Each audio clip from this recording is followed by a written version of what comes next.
ദൈവകൃപയുടെ 365 ദിവസങ്ങൾ എന്ന സമ്പൂർണ്ണ പരിശുദ്ധ ബൈബിൾ വായനാ ശുശ്രൂഷയിലേക്ക് യേശുനാമത്തിൽ സ്വാഗതം. ഇന്ന് 125 ദിവസം.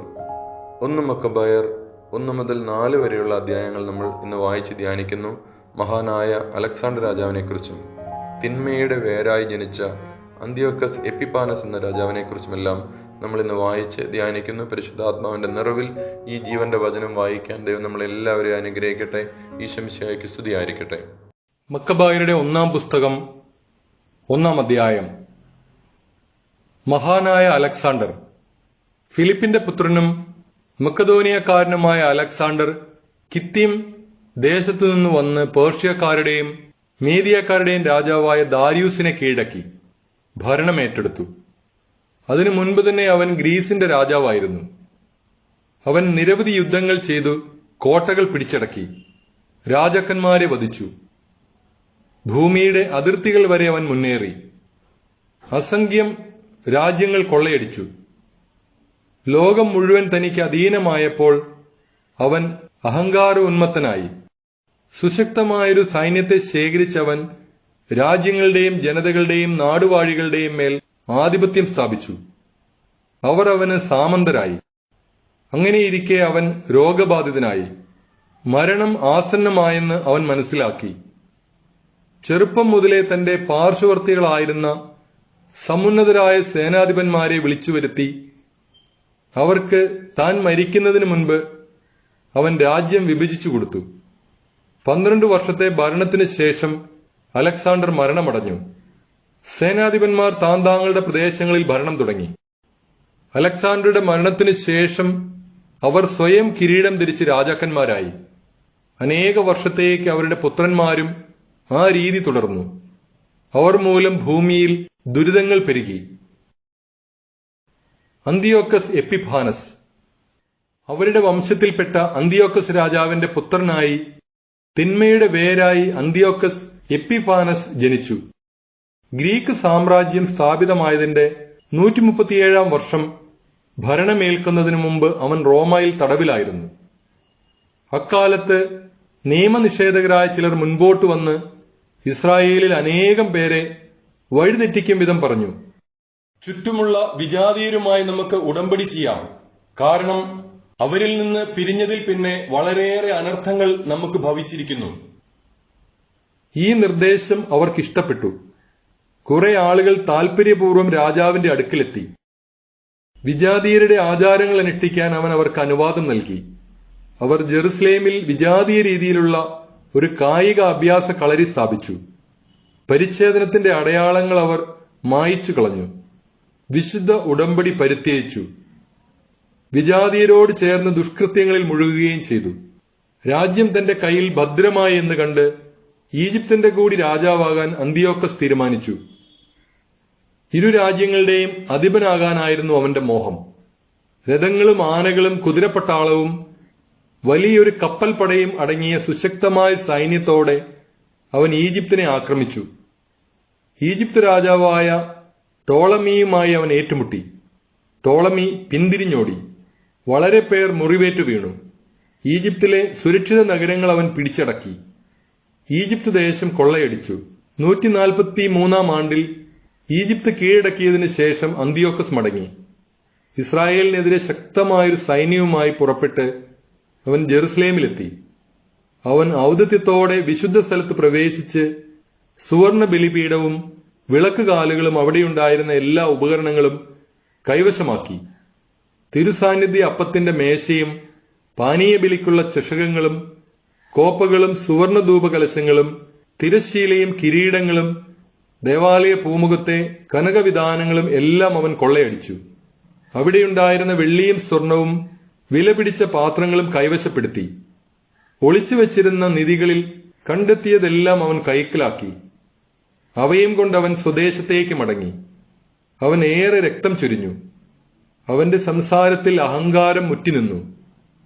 ഇസ്രായേൽ സമൂഹങ്ങളെല്ലാം തീവ്ര ദുഃഖത്തിലാണ്ടു. ഭരണാധിപന്മാരിലും പ്രമാണികളിലും നിന്ന് ദീനരോദനമുയർന്നു. യുവതീ യുവാക്കന്മാർ തളർന്ന് അവശരായി. സ്ത്രീകളുടെ സൗന്ദര്യത്തിന് മങ്ങലേറ്റു. മണവാളൻ വിലപിച്ചു. മണവറയിൽ മണവാട്ടി പ്രലപിച്ചു. ദേശം പോലും അതിലെ നിവാസികളെ പ്രതി വിറപൂണ്ടു. യാക്കോബിന്റെ ഭവനം ലജ്ജാവൃതമായി. മതമർദ്ദനം. 2 വർഷങ്ങൾക്ക് ശേഷം രാജാവ് തന്റെ കപ്പം പിരിവുകാരിൽ പ്രമുഖനായ ഒരുവനെ യൂദാ നഗരങ്ങളിലേക്ക് അയച്ചു. വലിയൊരു സൈന്യവുമായി അവൻ ജെറുസലേമിലെത്തി. അവൻ ചതിവായി അവരോട് സമാധാനത്തിന്റെ ഭാഷയിൽ സംസാരിച്ചു. അവർ അവനെ വിശ്വസിച്ചു. എന്നാൽ അവൻ പെട്ടെന്ന് നഗരം ആക്രമിച്ച് കനത്ത ആഘാതമേൽപ്പിക്കുകയും അനേകം ഇസ്രായേൽക്കാരെ നശിപ്പിക്കുകയും ചെയ്തു. അവൻ നഗരം കൊള്ളയടിച്ചു, അതിനെ അഗ്നിക്കിരയാക്കി, അതിലെ വീടുകളും നഗരഭിത്തികളും തകർത്തു. അവർ സ്ത്രീകളെയും കുഞ്ഞുങ്ങളെയും തടവുകാരാക്കി, കന്നുകാലികളെ കവർച്ച ചെയ്തു.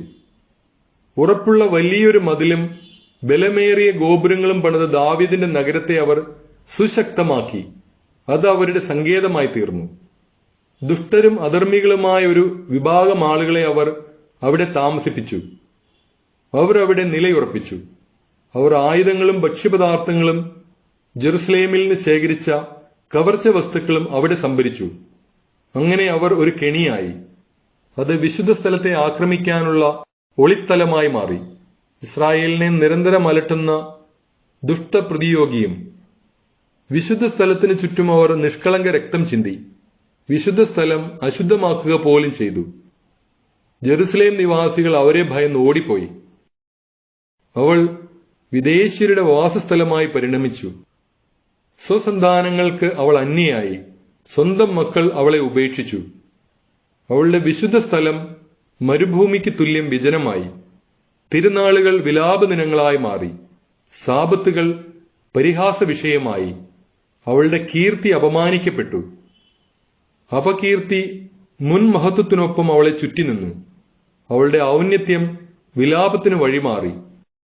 സ്വന്തം ആചാരങ്ങൾ ഉപേക്ഷിച്ച് എല്ലാവരും ഒരു ജനതയായി തീരണമെന്ന് രാജാവ് രാജ്യത്തെങ്ങും കൽപ്പന വിളംബരം ചെയ്തു. വിജാതീയരെല്ലാം രാജകൽപ്പന സ്വാഗതം ചെയ്തു. ഇസ്രായേലിൽ നിന്ന് പോലും വളരെ പേർ അവന്റെ ഇംഗിതം സസന്തോഷം സ്വീകരിച്ചു. അവർ വിഗ്രഹങ്ങൾക്ക് ബലി സമർപ്പിക്കുകയും സാബത്ത് അശുദ്ധമാക്കുകയും ചെയ്തു. രാജാവ് ജെറുസലേമിലേക്കും യൂദാ നഗരങ്ങളിലേക്കും ദൂതന്മാർ വശം കത്തുകൾ അയച്ചു. സ്വന്തം നാടിന് അന്യമായ ആചാരങ്ങൾ അനുഷ്ഠിക്കാൻ അവൻ ആജ്ഞാപിച്ചു. വിശുദ്ധ സ്ഥലത്ത് ദഹനബലികളും പാനീയ ബലികളും ഇതര ബലികളും അവൻ നിരോധിച്ചു. സാബത്തുകളും തിരുനാളുകളും അശുദ്ധമാക്കണമെന്നും വിശുദ്ധ സ്ഥലത്തെയും പുരോഹിതന്മാരെയും കളങ്കപ്പെടുത്തണമെന്നും വിഗ്രഹങ്ങൾക്ക് ബലിപീഠങ്ങളും ക്ഷേത്രങ്ങളും കാവുകളും നിർമ്മിക്കണമെന്നും പന്നികളെയും അശുദ്ധ മൃഗങ്ങളെയും ബലിയർപ്പിക്കണമെന്നും അവൻ കൽപ്പിച്ചു. പരിച്ഛേദനം നിരോധിച്ചു.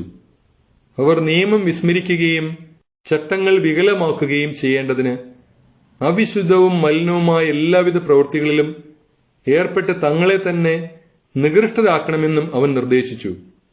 രാജകൽപ്പന അനുസരിക്കാത്ത ഏവനും മരിക്കണം.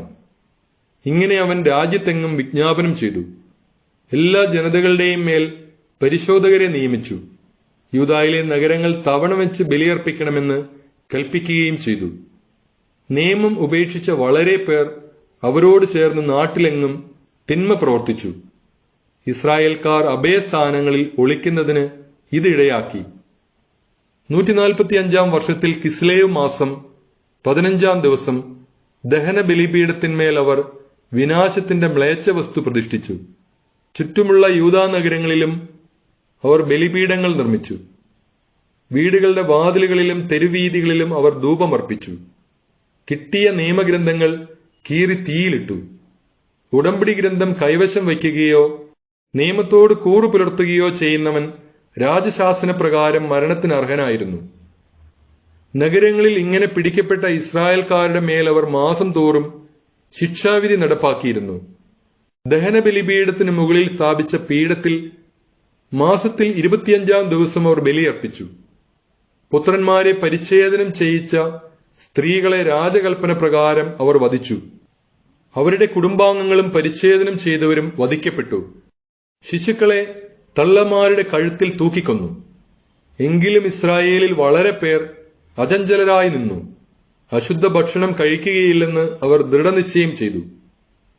ഭക്ഷണത്താൽ മലിനരാകുകയോ വിശുദ്ധ ഉടമ്പടി അശുദ്ധമാക്കുകയോ ചെയ്യുന്നതിനേക്കാൾ മരിക്കാൻ അവർ സന്നദ്ധരായി. അവർ മരണം വരിക്കുകയും ചെയ്തു. ഇസ്രായേലിന്റെ മേൽ അത്യുഗ്രമായ ക്രോധം നിപതിച്ചു. മക്കബായരുടെ 1-ാം പുസ്തകം 2-ാം അധ്യായം. മത്താത്തിയാസും പുത്രന്മാരും. ശിമയോന്റെ പുത്രനായ യോഹന്നാന്റെ പുത്രനും യോവാറിബ് കുടുംബത്തിൽപ്പെട്ട പുരോഹിതനുമായ മത്താത്തിയാസ് ജെറുസലേമിൽ നിന്ന് മൊദയേനിലേക്ക് മാറി താമസിച്ചു. അവന് 5 പുത്രന്മാരുണ്ടായിരുന്നു. ഗദ്ദി എന്ന യോഹന്നാൻ, താസി എന്ന ശിമയോൻ, മക്കബേയൂസ് എന്ന യൂദാസ്, അവരാൻ എന്ന എലയാസർ, ആഫൂസ് എന്ന ജോനാഥൻ. യൂദായിലും ജെറുസലേമിലും നടമാടുന്ന ദൈവദൂഷണങ്ങൾ കണ്ട് മത്താത്തിയാസ് വിലപിച്ചു. കഷ്ടം, ഞാൻ എന്തിനു ജനിച്ചു? എന്റെ ജനം നശിക്കുന്നതും വിശുദ്ധ നഗരം തകരുന്നതും കാണാനോ? ജനങ്ങൾ ശത്രുക്കൾക്ക് അടിയറ വയ്ക്കപ്പെടുന്നതും വിശുദ്ധ സ്ഥലം പരദേശികൾക്ക് ഏൽപ്പിക്കപ്പെടുന്നതും കണ്ട് വെറുതെ ഇരിക്കാനോ? അവളുടെ ദേവാലയം മഹത്വം അറ്റവനെ പോലെ ആയിരിക്കുന്നു. അവളുടെ വിശിഷ്ട പാത്രങ്ങൾ കൊള്ളയടിക്കപ്പെട്ടു. അവളുടെ കുഞ്ഞുങ്ങൾ തെരുവുകളിൽ വച്ച് വധിക്കപ്പെട്ടു. യുവാക്കൾ ശത്രുക്കളുടെ വാൾനിരയായി. അവളുടെ കൊട്ടാരങ്ങൾ കൈയടക്കുകയും അവളെ കൊള്ളയടിക്കുകയും ചെയ്യാത്ത ഏത് രാജ്യമുണ്ട്? അവളുടെ ആടയാഭരണങ്ങൾ അപഹരിക്കപ്പെട്ടിരിക്കുന്നു. ഇനിമേൽ അവൾ സ്വതന്ത്രയല്ല, അടിമയാണ്. നമ്മുടെ അഴകും മഹിമയുമായ വിശുദ്ധ സ്ഥലം നശിപ്പിക്കപ്പെട്ടിരിക്കുന്നു. വിജാതിയർ അതിനെ അശുദ്ധമാക്കിയിരിക്കുന്നു. നാം ഇനി എന്തിന് ജീവിക്കുന്നു? മത്താത്തിയാസും പുത്രന്മാരും വസ്ത്രം കീറി ചാക്കൊടുത്ത് ഏറെ വിലപിച്ചു. മത്താത്തിയാസ് എതിർക്കുന്നു. ജനങ്ങളെ മതത്യാഗത്തിന് നിർബന്ധിച്ചിരുന്ന രാജസേവകർ അവരെക്കൊണ്ട് ബലിയർപ്പണം ചെയ്യിക്കാൻ മൊദയേൻ നഗരത്തിലെത്തി. ഇസ്രായേലിൽ നിന്ന് വളരെ പേർ അവരുടെ അടുത്ത് ചെന്നു. മത്താത്തിയാസും പുത്രന്മാരും അവിടെ ഒരുമിച്ചുകൂടി. രാജസേവകർ മത്താത്തിയാസിനോട് പറഞ്ഞു, നീ ഈ നഗരത്തിൽ ആദരിക്കപ്പെടുന്ന മഹാനായ നേതാവാണ്. പുത്രന്മാരുടെയും സഹോദരന്മാരുടെയും പിന്തുണയും നിനക്കുണ്ട്. സകല വിജാതീയരും യൂദായിലെ ജനങ്ങളും ജെറുസലേമിൽ അവശേഷിച്ചിട്ടുള്ളവരും ചെയ്തതുപോലെ ഇപ്പോൾ രാജശാസനമനുസരിച്ച് പ്രവർത്തിക്കുന്നതിൽ നീ ഒന്നാമനായിരിക്കണം. എങ്കിൽ നീയും പുത്രന്മാരും രാജാവിന്റെ സുഹൃത്തുക്കളായി പരിഗണിക്കപ്പെടും. സ്വർണവും വെള്ളിയും മറ്റനവധി പാരിതോഷികങ്ങളും കൊണ്ട് നീയും പുത്രന്മാരും ബഹുമാനിതരാവുകയും ചെയ്യും. എന്നാൽ മത്താത്തിയാസ് മറുപടിയായി ദൃഢസ്വരത്തിൽ പറഞ്ഞു, രാജാവിന്റെ ഭരണത്തിന് കീഴിലുള്ള എല്ലാ ജനതകളും അവനെ അനുസരിക്കുകയും ഓരോരുത്തരും താങ്കളുടെ പിതാക്കന്മാരുടെ മതവിശ്വാസത്തിൽ നിന്ന് വ്യതിചലിച്ച് അവന്റെ കൽപ്പനകൾ പാലിക്കാൻ തീരുമാനിക്കുകയും ചെയ്താലും ഞാനും എന്റെ പുത്രന്മാരും എന്റെ സഹോദരന്മാരും ഞങ്ങളുടെ പിതാക്കന്മാരുടെ ഉടമ്പടി അനുസരിച്ച് ജീവിക്കും. നിയമവും കൽപ്പനകളും ഞങ്ങൾ ഒരു നാളും തിരസ്കരിക്കുകയില്ല. രാജകൽപ്പന അനുസരിക്കാനായി ഞങ്ങളുടെ മതവിശ്വാസത്തിൽ നിന്ന് ഞങ്ങൾ അണുവിട വ്യതിചലിക്കുകയില്ല. മത്താത്തിയാസ് ഈ വാക്കുകൾ അവസാനിപ്പിച്ചപ്പോൾ എല്ലാവരും നോക്കി നിൽക്കെ മൊദയേനിലെ ബലിപീഠത്തിൽ രാജകൽപ്പന പ്രകാരം ബലിയർപ്പിക്കാൻ ഒരു യഹൂദൻ മുന്നോട്ട് വന്നു. അത് കണ്ട് മത്താത്തിയാസ് തീഷ്ണത കൊണ്ട് ജ്വലിച്ചു. അവന്റെ ഹൃദയം പ്രക്ഷുബ്ധമായി. ധാർമ്മിക രോഷം പൂണ്ട് അവൻ പാഞ്ഞു ചെന്ന യഹൂദനെ ബലിപീഠത്തിൽ വെച്ച് തന്നെ വധിച്ചു. ബലിയർപ്പിക്കാൻ നിർബന്ധിച്ചുകൊണ്ടിരുന്ന രാജസേവകനെയും അവൻ വധിച്ചു. ബലിപീഠം ഇടിച്ചു നിരത്തി. സാലുവിന്റെ പുത്രനായ സിമ്രിക്കെതിരെ ഫിനെഹാസ് എന്ന പോലെ നിയമത്തെ പ്രതിയുള്ള തീഷ്ണതയാൽ അവൻ ജ്വലിച്ചു. മത്താത്തിയാസ് സ്വരമുയർത്തി നഗരത്തിൽ വിളിച്ചു പറഞ്ഞു, നിയമത്തെ പ്രതി തീഷ്ണതയുള്ളവരും ഉടമ്പടി ആദരിക്കുന്നവരും എന്നോടൊത്തു വരുവിൻ. അതിനുശേഷം അവനും പുത്രന്മാരും തങ്ങൾക്ക് നഗരത്തിലുണ്ടായിരുന്നതെല്ലാം ഉപേക്ഷിച്ച് മലകളിലേക്ക് ഓടിപ്പോയി. സാപത്തിൽ യുദ്ധം. നീതിക്കും ന്യായത്തിനും വേണ്ടി നിലകൊണ്ടിരുന്ന വളരെ പേർ വനാന്തരങ്ങളിലേക്ക് താമസം മാറ്റി. അവരോടൊപ്പം പുത്രന്മാരും ഭാര്യമാരും ആടുമാടുകളും ഉണ്ടായിരുന്നു. ദുരിതങ്ങളുടെ ആധിക്യമാണ് അവരെ ഇതിന് പ്രേരിപ്പിച്ചത്. രാജകൽപ്പന നിരസിച്ചവർ വനാന്തരങ്ങളിലെ ഒളിസ്ഥലങ്ങളിലേക്ക് പോയി എന്ന് രാജസേവകന്മാർക്കും ദാവീദിന്റെ നഗരമായ ജെറുസലേമിലെ ഭടന്മാർക്കും വിവരം കിട്ടി. വളരെ പേർ അവരെ അനുധാവനം ചെയ്തു. അവരെ മറികടന്ന് അവർക്കെതിരായി പാളയമടിച്ചു. സാബത്ത് ദിവസം അവരെ ആക്രമിക്കാൻ സന്നാഹങ്ങൾ ഒരുക്കി. അവർ വിളിച്ചു പറഞ്ഞു, എതിർപ്പ് അവസാനിപ്പിക്കുവിൻ. പുറത്തുവന്ന് രാജാവ് കൽപ്പിക്കുന്നത് അനുസരിക്കുവിൻ. എന്നാൽ നിങ്ങളുടെ ജീവൻ സുരക്ഷിതമായിരിക്കും. അവർ പ്രതിവചിച്ചു, ഞങ്ങൾ വരികയില്ല. രാജശാസനപ്രകാരം പ്രവർത്തിച്ച് ഞങ്ങൾ സാബത്ത് ദിവസം അശുദ്ധമാക്കുകയില്ല. ഉടനെ ശത്രുക്കൾ അവരെ ആക്രമിക്കാൻ പാഞ്ഞെടുത്തു. എന്നാൽ അവർ ശത്രുക്കൾക്ക് ഉത്തരം നൽകുകയോ അവർക്ക് നേരെ കല്ലെറിയുകയോ തങ്ങളുടെ ഒളിസങ്കേതങ്ങളിൽ പ്രതിരോധം ഏർപ്പെടുത്തുകയോ ചെയ്തില്ല. നിഷ്കളങ്കരായി തന്നെ ഞങ്ങൾ മരിക്കട്ടെ. അന്യായമായാണ് നിങ്ങൾ ഞങ്ങളെ കൊല്ലുന്നത് എന്നതിന് ആകാശവും ഭൂമിയും സാക്ഷി. ഇതായിരുന്നു അവരുടെ പ്രതികരണം. ശത്രുക്കൾ സാബത്ത് ദിവസം അവരെ ആക്രമിച്ചു. 1000-ഓളം ആളുകൾ ഭാര്യമാരോടും കുട്ടികളോടും ആടുമാടുകളോടുമൊപ്പം മരണമടഞ്ഞു. ഇതറിഞ്ഞ് മത്താത്തിയാസും സ്നേഹിതരും അവരെ ഓർത്ത് തീവ്രമായി വിലപിച്ചു. അവർ പരസ്പരം പറഞ്ഞു, നമ്മുടെ സഹോദരരെ അനുകരിച്ച് ജീവനും പ്രമാണങ്ങൾക്കും വേണ്ടി നമ്മളും വിജാതിയർക്കെതിരെ യുദ്ധം ചെയ്യാതിരുന്നാൽ അവർ വേഗം നമ്മെ ഭൂമുഖത്തുനിന്ന് നിർമ്മാർജ്ജനം ചെയ്യും. അന്നവർ ഇങ്ങനെ തീരുമാനിച്ചു, സാബത്ത് ദിവസം നമ്മെ ആക്രമിക്കാൻ വരുന്നവരോട് നാം യുദ്ധം ചെയ്യണം. നമ്മുടെ സഹോദരർ ഒളിസങ്കേതങ്ങളിൽ മരിച്ചു വീണതുപോലെ നമുക്ക് സംഭവിക്കാൻ ഇടയാകരുത്. ഇസ്രായേലിലെ ധീരയോദ്ധാക്കളായ ഹസിദയരുടെ ഒരു സമൂഹം അവരോട് ചേർന്നു. നിയമത്തിനു വേണ്ടി സ്വമനസ്സ തങ്ങളെ തന്നെ സമർപ്പിച്ചവരായിരുന്നു അവർ. ക്ലേശങ്ങളിൽ നിന്ന് രക്ഷ നേടാൻ വേണ്ടി പാലായനം ചെയ്തവരും അവരോട് ചേർന്ന് അവരുടെ ശക്തി വർദ്ധിപ്പിച്ചു. അവർ ഒരു സൈന്യം സംഘടിപ്പിച്ച് പാപികളെയും നിയമനിഷേധകരെയും ഉഗ്രകോപത്തോടെ അരിഞ്ഞു വീഴ്ത്തി. രക്ഷപ്പെട്ടവർ വിജാതിയരുടെ അടുക്കൽ അഭയം തേടി. മത്താത്തിയാസും കൂട്ടരും ചുറ്റി നടന്ന് ബലിപീഠങ്ങൾ തകർത്തു. ഇസ്രായേലിന്റെ അതിർത്തികൾക്കുള്ളിൽ അപരിച്ഛേദിതരായി കണ്ട ബാലന്മാരെ അവർ ബലമായി പരിച്ഛേദനം ചെയ്തു. ധിക്കാരികളെ അവർ വേട്ടയാടി. അവരുടെ ഉദ്യമം ഫലമണിഞ്ഞു. വിജാതിയരുടെയും രാജാക്കന്മാരുടെയും കൈകളിൽ നിന്ന് നിയമത്തെ അവർ പരിരക്ഷിച്ചു. പാപിയുടെ കരം പ്രബലമാകാൻ അവർ അനുവദിച്ചില്ല. മത്താത്തിയാസിന്റെ അന്ത്യശാസനം. മത്താത്തിയാസിന്റെ മരണമെടുത്തു. അവൻ പുത്രന്മാരെ വിളിച്ചു പറഞ്ഞു, അഹങ്കാരവും നിന്ദയും ശക്തി പ്രാപിച്ചിരിക്കുന്നു. ഉഗ്രകോപത്തിന്റെയും നാശത്തിന്റെയും നാളുകളാണിത്. അതിനാൽ എന്റെ മക്കളെ, നിയമത്തെ പ്രതി തീഷ്ണത ഉള്ളവരായിരിക്കുവിൻ. നമ്മുടെ പിതാക്കന്മാരുടെ ഉടമ്പടിക്കായി ജീവൻ തന്നെ അർപ്പിക്കുവിൻ. തലമുറകളായി പിതാക്കന്മാർ ചെയ്ത പ്രവൃത്തികൾ ഓർക്കുവിൻ. ഉന്നത മഹത്വവും അനശ്വര കീർത്തിയും ആർജിക്കുവിൻ. പരീക്ഷിക്കപ്പെട്ടപ്പോൾ അബ്രാഹം വിശ്വസ്തനായി കാണപ്പെട്ടില്ലേ? അതവന് നീതിയായി പരിഗണിക്കപ്പെട്ടുവല്ലോ. കഷ്ടതയുടെ കാലത്ത് ജോസഫ് കൽപ്പനകൾ പാലിക്കുകയും ഈജിപ്തിന്റെ അധികാരിയായി ഉയരുകയും ചെയ്തു. നമ്മുടെ പിതാവ് ഫിനെഹാസ് തീഷ്ണത നിറഞ്ഞവനാകയാൽ ശാശ്വതമായ പൗരോഹിത്യത്തിന്റെ ഉടമ്പടിക്ക് അർഹനായി.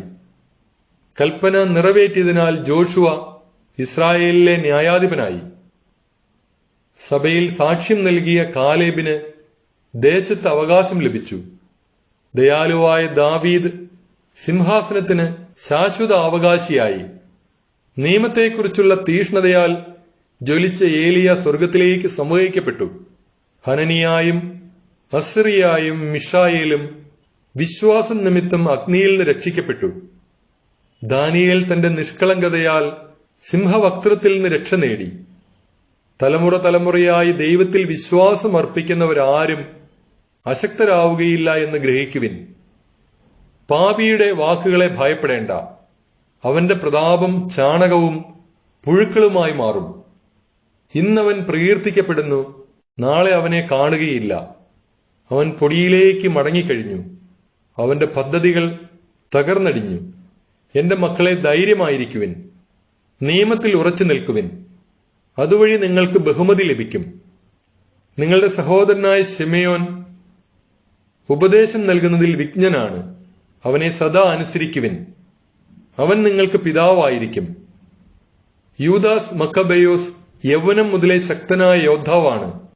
അവൻ നിങ്ങളുടെ സൈന്യത്തെ നയിച്ച് ജനതകൾക്കെതിരെ യുദ്ധം ചെയ്യും. നിയമം അനുഷ്ഠിക്കുന്നവരായി നിങ്ങൾക്ക് ചുറ്റുമുള്ള എല്ലാവരെയും കൂട്ടി നിങ്ങളുടെ ജനത്തോട് ചെയ്യപ്പെട്ട ദ്രോഹത്തിന് പ്രതികാരം ചെയ്യണം. വിജാതിയർക്ക് തക്ക തിരിച്ചടി നൽകുവിൻ. നിയമം പാലിക്കുകയും ചെയ്യുവൻ. അനന്തരം അവൻ അവരെ അനുഗ്രഹിച്ചു. അവൻ പിതാക്കന്മാരോട് ചേർന്നു. 146 വർഷം അവൻ മരിച്ചു. മദയനിൽ പിതാക്കന്മാരുടെ ശവകുടീരത്തിൽ അവനെ സംസ്കരിച്ചു. ഇസ്രായേൽ മുഴുവൻ വലിയ വിലാപത്തോടെ അവനെ പ്രതി ദുഃഖമാചരിച്ചു. മക്കബായരുടെ 1-ാം പുസ്തകം 3-ാം അധ്യായം. യൂദാസ് മക്കബെയൂസ്. മത്താത്യാസിന്റെ പുത്രൻ മക്കബെയൂസ് എന്ന യൂദാസ് നേതൃത്വമേറ്റെടുത്തു. സഹോദരന്മാരും പിതാവിന്റെ പക്ഷം ചേർന്ന് നിന്നവരും അവനെ സഹായിച്ചു. അവർ ഉത്സാഹത്തോടെ ഇസ്രായേലിനു വേണ്ടി പോരാടി. അവൻ സ്വജനത്തിന്റെ കീർത്തി പരത്തി. മല്ലനെ പോലെ മാർക്കവചം ധരിച്ചു.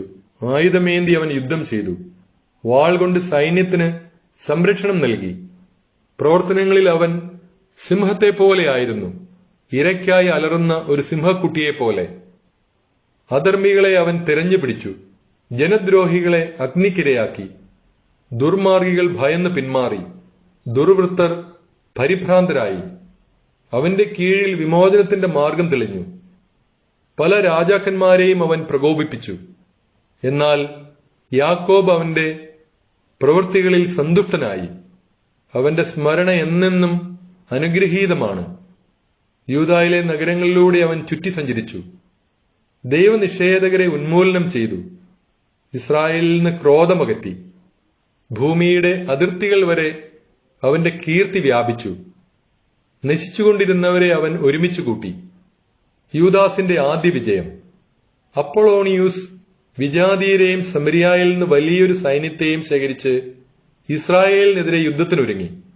ഇതറിഞ്ഞ് യൂദാസ് അവനെതിരെ ചെന്ന് അവനെ തോൽപ്പിച്ചു വധിച്ചു. വളരെ പേർ മുറിവേറ്റു വീണു. ശേഷിച്ചവർ പലായനം ചെയ്തു. എതിരാളികളെ അവർ കൊള്ളയടിച്ചു. അപ്പൊളോണിയൂസിന്റെ വാൾ യൂദാസ് കൈക്കലാക്കി. മരണം വരെ അത് യുദ്ധത്തിനുപയോഗിച്ചു. വിശ്വസ്തരും യുദ്ധസന്നദ്ധരുമായ അനുയായികളുടെ ഒരു വലിയ സൈന്യത്തെ യൂദാസ് ശേഖരിച്ചിരിക്കുന്നുവെന്ന് കേട്ട് സിറിയ സൈന്യത്തിന്റെ അധിപനായ സെറോൺ പറഞ്ഞു, ഞാൻ ഈ രാജ്യത്ത് പേരും പെരുമയും നേടും. രാജകൽപ്പന അവഹേളിക്കുന്ന യൂദാസിനും കൂട്ടർക്കുമെതിരെ ഞാൻ പൊരുതും. ഇസ്രായേലിനോട് പ്രതികാരം ചെയ്യുന്നതിൽ അവനെ സഹായിക്കാൻ ദൈവനിഷേധകരുടെ ഒരു പ്രബല സൈന്യം അവനോടൊപ്പം പുറപ്പെട്ടു. അവൻ ബത്ഹോറോൺ ചുരത്തോടടുത്തപ്പോൾ യൂദാസ് ഒരു ചെറിയ സംഘത്തോടുകൂടി അവനെതിരെ ചെന്നു.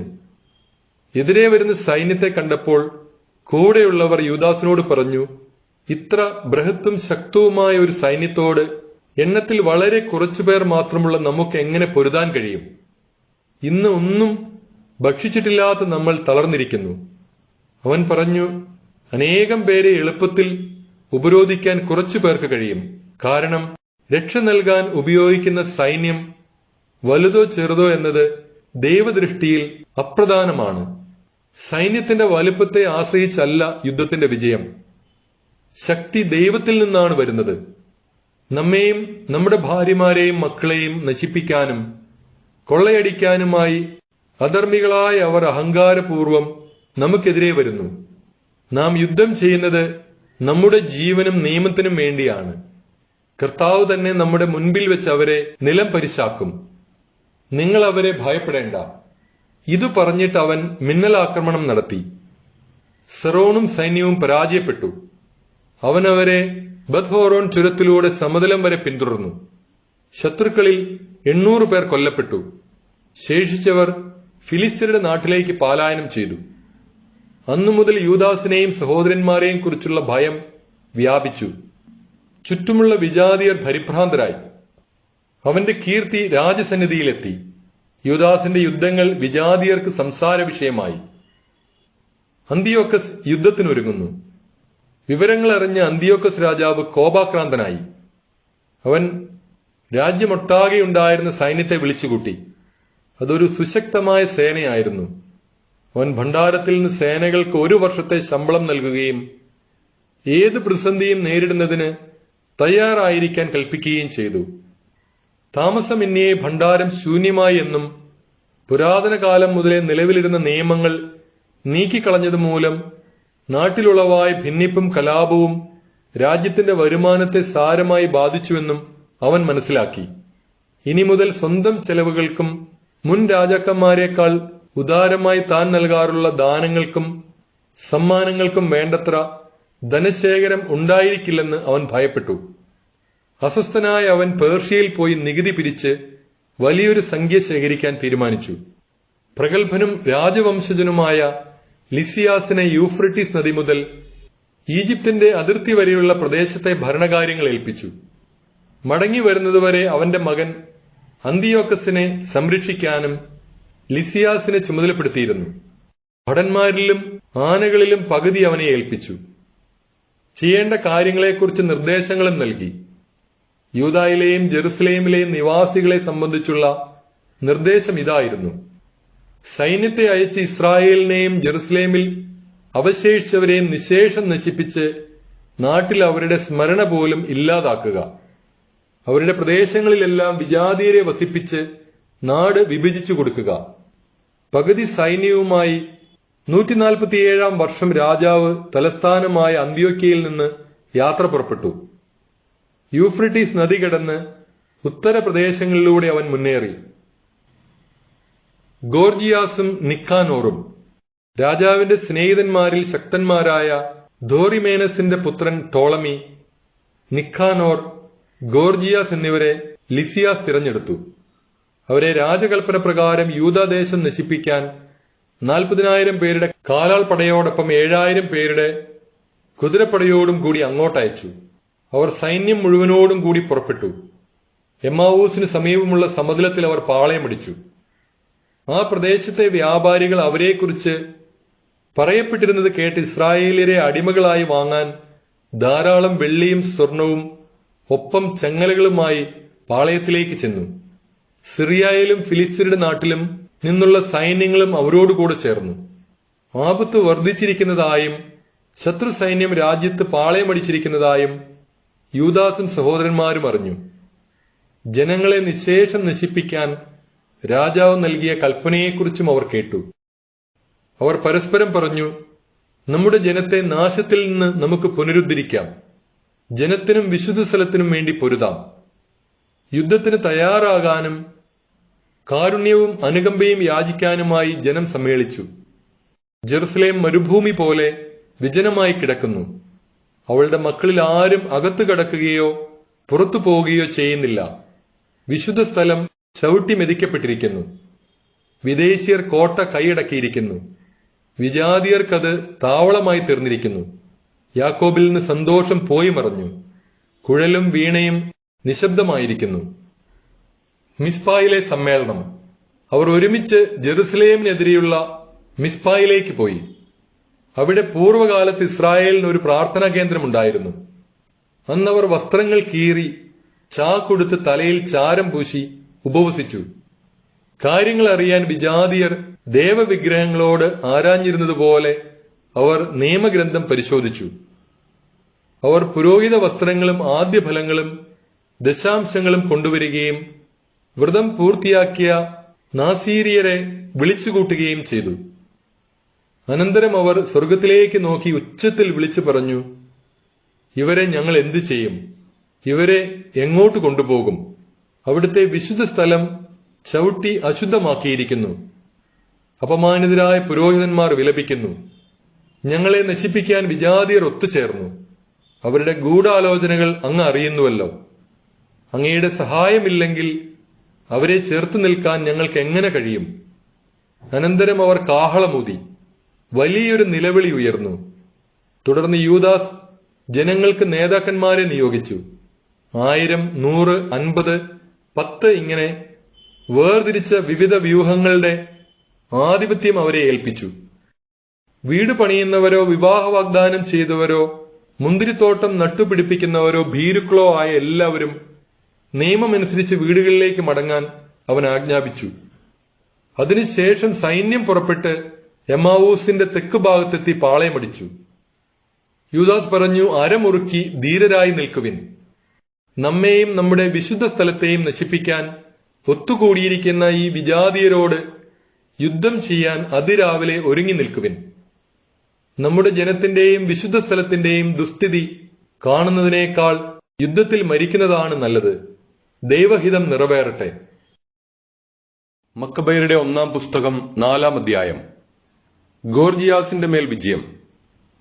യഹൂദരുടെ പാളയത്തിൽ മിന്നലാക്രമണം നടത്തുന്നതിന് ഗോർജിയാസ് 5000 ഭടന്മാരെയും മികച്ച 1000 കുതിരപ്പടയാളികളെയും കൂട്ടി രാത്രിയിൽ പുറപ്പെട്ടു. കോട്ടയിൽ താമസിച്ചിരുന്നവരാണ് അവന് വഴികാട്ടിയത്.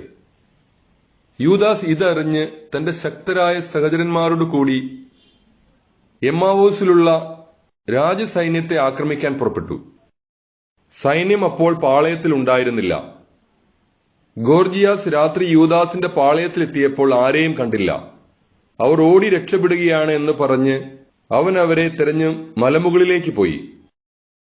പ്രഭാതമായപ്പോൾ യൂദാസ് 3000 പേരോടുകൂടി സമുദ്രത്തിലെത്തി. ആവശ്യത്തിന് വാളും പരിചയം അവർക്കുണ്ടായിരുന്നില്ല. വിജാതീയരുടെ പാളയം കോട്ടകളാൽ സുരക്ഷിതവും കുതിരപ്പടയാൽ വലയിതവുമാണെന്ന് അവർ കണ്ടു. പടയാളികൾ യുദ്ധപരിശീലനം നേടിയവരുമായിരുന്നു. യൂദാസ് അനുചരന്മാരോട് പറഞ്ഞു, അവരുടെ എണ്ണം കണ്ട് പരിഭ്രമിക്കേണ്ട. അവർ ആക്രമിക്കുമ്പോൾ ഭയപ്പെടുകയും അരുത്. സൈന്യസമേതം അനുധാവനം ചെയ്ത ഫറവോയിൽ നിന്ന് ചെങ്കടലിൽ വെച്ച് നമ്മുടെ പിതാക്കന്മാർ രക്ഷിക്കപ്പെട്ടത് എങ്ങനെയെന്ന് ഓർക്കുവിൻ. അവിടുന്ന് നമ്മിൽ പ്രസാദിച്ച് നമ്മുടെ പിതാക്കന്മാരോട് ചെയ്ത ഉടമ്പടി ഓർമ്മിക്കുകയും നമ്മെ ആക്രമിക്കുന്ന ഈ സൈന്യത്തെ ഇന്ന് നശിപ്പിക്കുകയും ചെയ്യേണ്ടതിന് നമുക്ക് ദൈവത്തെ വിളിച്ചപേക്ഷിക്കാം. ഇസ്രായേലിനെ രക്ഷിക്കുന്ന ഒരു വിമോചകനുണ്ടെന്ന് വിജാതീയർ അപ്പോൾ അറിയും. വിദേശീയർ തല ഉയർത്തി നോക്കിയപ്പോൾ യഹൂദ സൈന്യം എതിരെ വരുന്നത് കണ്ടു. അവർ യുദ്ധസന്നദ്ധരായി പാളയത്തിൽ നിന്ന് പുറത്തു വന്നു. യൂദാസിന്റെ ആളുകൾ കാഹളം മുഴക്കി. യുദ്ധം ആരംഭിച്ചു. വിജാതീയർ പരാജിതരായി സമുദ്രത്തിലേക്ക് പലായനം ചെയ്തു. പിൻനിരയിൽ ഉണ്ടായിരുന്നവരെ വാളിനിരയാക്കിക്കൊണ്ട് യൂദാ സൈന്യം ശത്രുക്കളെ ഗസാറ, ഇദുമയ സമതലം, അസോത്തൂസ്, യംനിയ എന്നിവിടങ്ങൾ വരെ പിന്തുടർന്ന് 3000-ഓളം പേരെ വധിച്ചു. അനന്തരം യൂദാസും പടയാളികളും മടങ്ങിപ്പോന്നു. യൂദാസ് ജനത്തോട് പറഞ്ഞു, നിങ്ങൾ കൊള്ള വസ്തുക്കളെ മോഹിക്കരുത്. നമുക്ക് ഇനിയും യുദ്ധം ചെയ്യാനുണ്ട്. ഗോർജിയാസും സൈന്യവും മലകളിൽ അടുത്തു തന്നെയുണ്ട്. ഇപ്പോൾ ശത്രുക്കളെ ചെറുത്തു തോൽപ്പിക്കുവിൻ. പിന്നീട് കൊള്ള മുതൽ യഥേഷ്ടം കൈക്കലാക്കാം. യൂദാസ് ഇത് പറഞ്ഞു തീരുന്നതിന് മുൻപ് തന്നെ മലകളിൽ നിന്ന് ഒരു പടനീക്കം കാണാറായി. തങ്ങളുടെ സൈന്യത്തെ യഹൂദർ തുരത്തിയെന്നും പാളയത്തിന് തീ വെച്ചെന്നും അവർ മനസ്സിലാക്കി. ഉയർന്നുകൊണ്ടിരുന്ന പുക ഇതിന് തെളിവായിരുന്നു. സംഭവം മനസ്സിലാക്കിയപ്പോൾ ഭയവിഹുലരായ അവർ യൂദാസിന്റെ സൈന്യം സമതലത്തിൽ യുദ്ധത്തിന് തയ്യാറായി നിൽക്കുന്നത് കണ്ട് ഫിലിസ്ത്യരുടെ നാട്ടിലേക്ക് ഓടി രക്ഷപ്പെട്ടു. അനന്തരം യൂദാസും കൂട്ടരും ശത്രുപാളയം കൊള്ളയടിക്കാൻ മടങ്ങിവന്നു. ധാരാളം സ്വർണവും വെള്ളിയും നീല ധൂമ്രവർണ്ണങ്ങളിലുള്ള വസ്ത്രങ്ങളും വിലയേറിയ മറ്റ് സാധനങ്ങളും അവർക്ക് ലഭിച്ചു. മടങ്ങിപ്പോരും വഴി അവർ ദൈവത്തിന് സ്തുതികളും കീർത്തനങ്ങളും പാടി. അവിടുത്തെ കാരുണ്യം ശാശ്വതമാണ്. അങ്ങനെ ഇസ്രായേലിന് അന്ന് വലിയ ഒരു വിമോചനം കൈവന്നു. ലിസിയാസിന്റെ ആക്രമണം.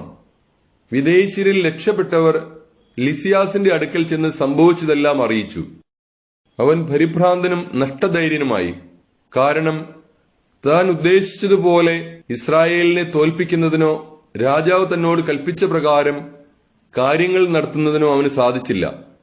എന്നാൽ അടുത്ത വർഷം യഹൂദരെ കീഴ്പ്പെടുത്താൻ 60,000 ധീരയോദ്ധാക്കളെയും 5000 കുതിരപ്പടയാളികളെയും അവൻ സജ്ജമാക്കി. അവർ ഇദുമയായിലെ ബസ്സൂറിലെത്തി പാളയമടിച്ചു. യൂദാസ് 10,000 പേരോടുകൂടെ അവരെ നേരിട്ടു. ശത്രു സൈന്യം ശക്തമാണെന്ന് കണ്ട് അവൻ പ്രാർത്ഥിച്ചു, ഇസ്രായേലിന്റെ രക്ഷക, അങ്ങ് വാഴ്ത്തപ്പെട്ടവനാകുന്നു. അങ്ങയുടെ ദാസനായ ദാവീദിന്റെ കരത്താൽ ശക്തനായ പോരാളിയുടെ ആക്രമണം തകർക്കുകയും സാവൂളിന്റെ പുത്രനായ ജോനാഥാന്റെയും അവന്റെ ആയുധവാഹകന്റെയും കരങ്ങളിൽ അങ്ങ് ഫിലിസ്ത്യരുടെ പാളയം ഏൽപ്പിച്ചു കൊടുക്കുകയും ചെയ്തല്ലോ. അതുപോലെ അങ്ങയുടെ ജനമായ ഇസ്രായേലിന്റെ കൈകളിൽ ഈ സൈന്യത്തെ ഏൽപ്പിച്ചു തരണമേ. അവർ തങ്ങളുടെ പട്ടാളത്തെയും കുതിരപ്പടയെയും കുറിച്ച് ലജ്ജിതരാകട്ടെ. ഭീരുത്വം കൊണ്ട് അവരെ നിറയ്ക്കണമേ. അവരുടെ ആത്മധൈര്യത്തെ കെടുത്തിക്കളയണമേ. തങ്ങളുടെ നാശത്തെ ഓർത്തവർ വിറകൊള്ളട്ടെ. അങ്ങയെ സ്നേഹിക്കുന്നവരുടെ വാളിന് അവരെ ഇരയാക്കണമേ. അങ്ങയുടെ നാമം അറിയുന്നവർ അങ്ങയെ പാടി പുകഴ്ത്തട്ടെ. തുടർന്ന് ഇരുവിഭാഗങ്ങളും ഏറ്റുമുട്ടി. ലിസിയാസിന്റെ സൈന്യത്തിൽ 5000 പേർ കൊല്ലപ്പെട്ടു. തന്റെ പട്ടാളത്തിന്റെ പതനവും ധീരമായി ജീവിക്കുകയോ മരിക്കുകയോ ചെയ്യാനുള്ള യഹൂദ സൈന്യത്തിന്റെ സന്നദ്ധതയും കണ്ട് ലിസിയാസ് മുൻപത്തേക്കാൾ വലിയൊരു സൈന്യത്തോടു കൂടി യൂദയ ആക്രമിക്കാൻ തീരുമാനിച്ചു. അവർ അന്ത്യോക്യയിൽ ചെന്ന് ഒരു കൂലിപ്പട്ടാളത്തെ ശേഖരിച്ചു. ദേവാലയ ശുദ്ധീകരണം. യൂദാസും സഹോദരന്മാരും പറഞ്ഞു, ഇതാ നമ്മുടെ ശത്രുക്കൾ തോൽപ്പിക്കപ്പെട്ടിരിക്കുന്നു. നമുക്ക് പോയി വിശുദ്ധ സ്ഥലം വിശുദ്ധീകരിച്ച് പ്രതിഷ്ഠിക്കാം. സൈന്യത്തെ മുഴുവൻ വിളിച്ചുകൂട്ടി അവർ സിയോൻ മലയിൽ കയറി ചെന്നു. അവിടെ പരിത്യക്തമായ വിശുദ്ധ മന്ദിരവും അശുദ്ധമാക്കപ്പെട്ട ബലിപീഠവും അഗ്നിക്കിരയായ വാതിലുകളും അവർ കണ്ടു. മലകളിലോ കാടുകളിലോ എന്ന പോലെ അങ്കണങ്ങളിൽ കുറ്റിച്ചെടികൾ വളർന്നു നിന്നിരുന്നു. പുരോഹിതന്മാരുടെ മുറികൾ തകർന്നു കിടക്കുന്നു. അവർ വസ്ത്രം കീറി ഉച്ചത്തിൽ വിലപിക്കുകയും ചാരം പൂശുകയും ചെയ്തു. അവർ കമിഴ്ന്നു വീണു. സൂചക കാഹളം മുഴക്കുകയും ദൈവത്തെ വിളിച്ചപേക്ഷിക്കുകയും ചെയ്തു. അനന്തരം താൻ വിശുദ്ധ സ്ഥലം വിശുദ്ധീകരിക്കുന്നതുവരെ കോട്ടയിലുള്ളവർക്കെതിരെ യുദ്ധം ചെയ്യാൻ യൂദാസ് കുറെ പേരെ നിയോഗിച്ചു. നിഷ്കളങ്കരും നിയമത്തോട് കൂറുള്ളവരുമായ പുരോഹിതന്മാരെ അവൻ തിരഞ്ഞെടുത്തു. അവൻ വിശുദ്ധ സ്ഥലം വിശുദ്ധീകരിക്കുകയും അശുദ്ധമാക്കപ്പെട്ട കല്ലുകൾ ശുദ്ധമല്ലാത്ത ഒരു സ്ഥലത്ത് മാറ്റിവെക്കുകയും ചെയ്തു. അശുദ്ധമാക്കപ്പെട്ട ദഹന ബലിപീഠം എന്തു ചെയ്യണമെന്ന് അവർ ആലോചിച്ചു. വിജാതിയർ അശുദ്ധമാക്കിയ ബലിപീഠം തങ്ങൾക്ക് ആക്ഷേപകരമായി തീരാതിരിക്കേണ്ടതിന് അത് നശിപ്പിച്ചു കളയുക തന്നെയാണ് വേണ്ടതെന്ന് അവർ തീരുമാനിച്ചു.